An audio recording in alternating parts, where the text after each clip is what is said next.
final day of 2025, and we get to celebrate here at Rogers Place as the Edmonton Oilers welcome the Boston Bruins, and we welcome Bob Stauffer for this edition of Game Keys on New Year's Eve. Bob, let's start by talking about the fact that morning skate, we're seeing Andrew Mangiapane step back into the lineup after being a healthy scratch against Winnipeg the other night.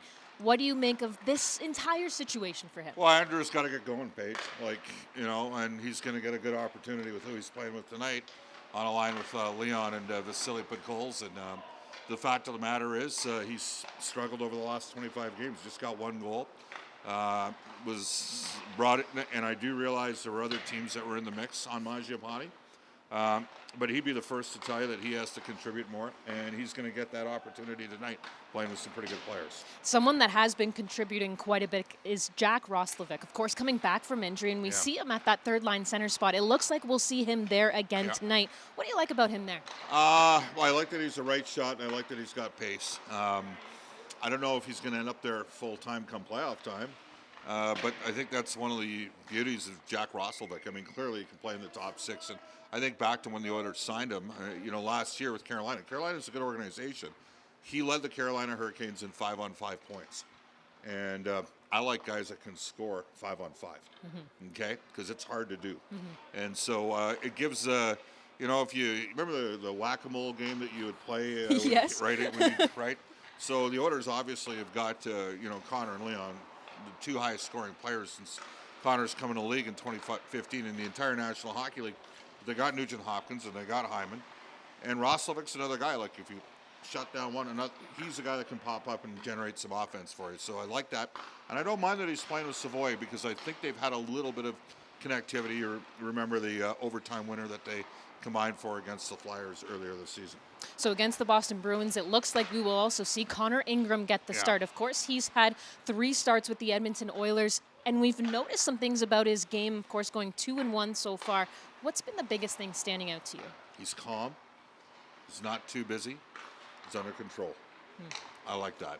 It's funny, I had another former Oilers goaltender tell me a couple of years ago, when you come from the NHL, he goes, it's one thing to work your way up through the American Hockey League to the NHL, but there's an adjustment when you go from the NHL back to the AHL, and sometimes the numbers are a little bit deceiving because the game is far more chaotic at the AHL level. And, I think through the first 3 starts for Connor Ingram, I've been really impressed. So I'm going to be intrigued to see what he does tonight. That's something that does stand out is his calm demeanor. How much do you think that pays dividends for the team in front of him as well? Well, they just want saves, right? And they don't want, I'm going to be, what's the Oilers' record this year? And they have a 900 save percentage or better.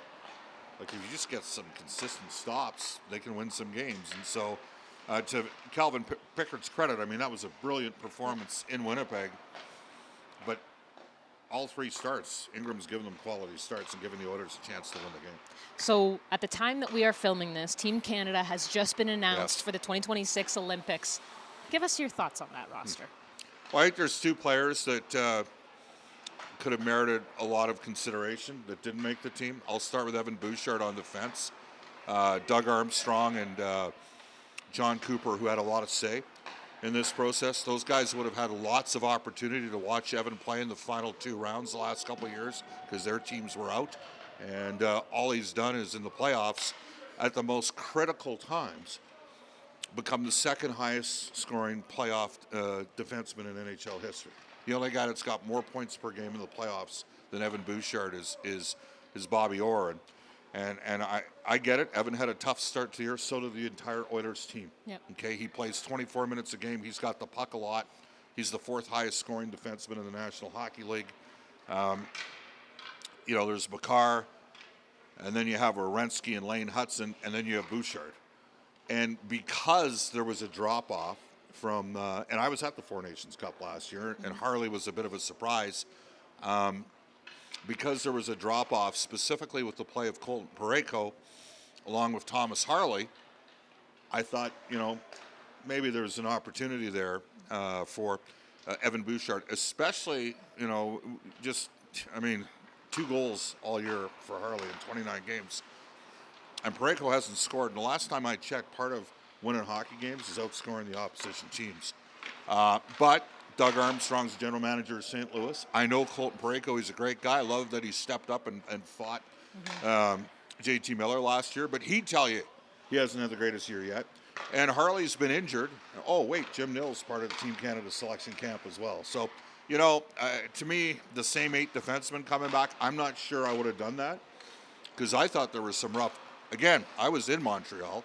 I thought there were some rough games for Team Canada defensively during the Four Nations face-off, but they've elected to go that route. And then in terms of Hyman, again, there's a couple guys maybe connected to the management or coaching team that haven't had the greatest year so far. But that is their prerogative. They picked the club. And basically it's just simple. You either win or I told you so. That's kind of how it is. Like, I've often found it somewhat humorous with Hockey Canada. Like, you do realize you basically have half the best players. Like, you're in a pretty good spot at every major international tournament to have some success here. I'm sure it's a difficult process. I'm sure there's lots of things. But Zach Hyman, 9 goals in the last 10 games for the Oilers, a 54-goal scorer a couple years ago. I could have made a very compelling argument for Zach Hyman. I could have made a very compelling argument for Evan Bouchard. So, and you know what? I'm not surprised that neither of them are on the team. I kind of thought that's what was going to end up happening. And of course, no surprise, we're very excited to be able to cheer on Connor McDavid and Team Canada. We knew that Four Nations was going to bring great hockey. It certainly did. Can't wait for what February brings. Bob, what are you looking forward to most about 2026? I want to see where the Oilers are going to go, and I want to see what the Oilers look like for the opening game of the playoffs. Like, if you take a look at this year, for all the consternation in oil country out there, it's December the 31st, and the Edmonton Oilers are in first place in the Pacific Division. They've had a brutal schedule to start the year. We've had 3 road trips of 5 or more games to the Eastern Conference. I was talking yesterday with a couple of the Bruins members of their organization, and I'm like, yeah, we're done in the East. You got the game against Boston was the last game the Oilers play in the East.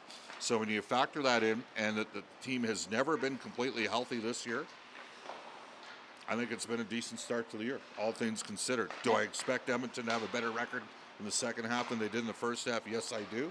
They got a lot more games against the West, and right now 8 of the bottom 9 teams in the National Hockey League are in the Western Conference. So I expect the Oilers to benefit from a heavier home schedule and a heavier West schedule. But I think Edmonton's far from a finished product. I think there's some guys pushing from the minors trying to work their way up, and I'm going to be really intrigued to see what Stan Bowman is able to execute, if anything, because Edmonton doesn't have a lot of cap space. See what happens by the trade deadline as well. Well, what we know is January is jam-packed, especially here at home for the Edmonton Oilers. Bob, thank you so much for being part of Game Keys. Appreciate you. Absolutely. Thanks, Paige. All right, we'll see you tonight against the Boston Bruins.